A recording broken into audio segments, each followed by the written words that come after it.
اور کاش تم اس وقت کی کیفیت دیکھو جب فرشتے کافروں کی جانیں نکالتے ہیں کہ ان کے چہروں اور پیٹھوں پر مارتے جاتے ہیں اور کہتے ہیں اب آگ کے عذاب کا مزہ چکھو۔ یہ ان اعمال کی سزا ہے جو تمہارے ہاتھوں نے آگے بھیجے ہیں، اور یہ جان رکھو کہ اللہ بندوں پر ظلم نہیں کرتا۔ جیسا حال فرعونیوں اور ان سے پہلے لوگوں کا ہوا تھا ویسا ہی ان کا ہوا کہ انہوں نے اللہ کی آیتوں سے کفر کیا تو اللہ نے ان کے گناہوں کی سزا میں ان کو پکڑ لیا۔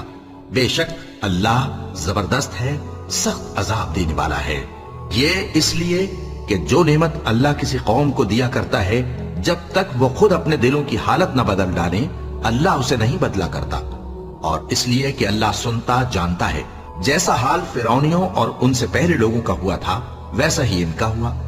انہوں نے اپنے پروردگار کی آیتوں کو جھٹلایا تو ہم نے ان کو ان کے گناہوں کے سبب ہلاک کر ڈالا اور فرعونیوں کو ڈبو دیا، اور وہ سب ظالم تھے۔